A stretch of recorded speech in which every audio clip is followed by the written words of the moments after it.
ஆந்திராவில் திங்கக்கிழமை சாயங்காலம் ஃபங்க்ஷன்லாம் முடிச்சுட்டு ஒரு 5:30 மணி போலவே வந்து பார்த்தீங்கன்னா ட்ரெயின் ஏறிட்டோம். அதுக்கப்புறம் அடுத்த நாள் செவ்வாய்க்கிழமை காலையில் ஒரு 5 மணி போல் சேலம் ஜங்ஷனில் வந்து இறங்கிட்டோம். நான் பஸ்லேயே வரேன்னு தான் சொல்லியிருந்தேன். ஆனால் என்னோட கணவருக்கு மனசு கேட்காம அந்த டைம்லேயே அவரும் எழுந்திரிச்சு 5 மணிக்கெலாம் ஷார்ப்பாக வந்து சேலத்தில் நின்றுட்டாரு.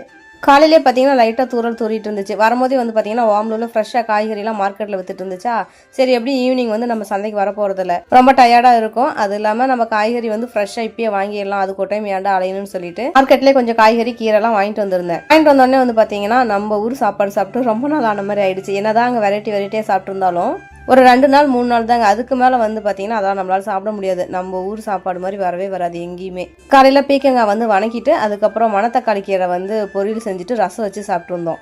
எனக்கு எப்பயுமே அப்படிதான். நம்ம சேலம் சாப்பாடு மாதிரி வேற எங்கேயுமே எங்களுக்கு செட் ஆகிறதில்ல. மெட்ராஸ் போயிருக்கேன், அந்த சாப்பாடு சாப்பிட்ருக்கேன். எங்கே போனாலுமே நம்ம சாப்பாடு மாதிரி எங்கேயுமே வரதில்லை. எல்லா ஊருக்காரங்களுக்கும் அவங்கவுங்க சாப்பாடு தான் பெஸ்ட்டாக இருக்கும். ஆனால் ஆந்திராவில் இருக்கவங்க ஒரு சில பேர் தமிழ்நாட்டு சாப்பாடு ரொம்ப நல்லா இருக்கும்னு சொல்லி சொன்னாங்க. அதை கேட்கும் போது எனக்கே ரொம்ப சந்தோஷமா இருந்துச்சு.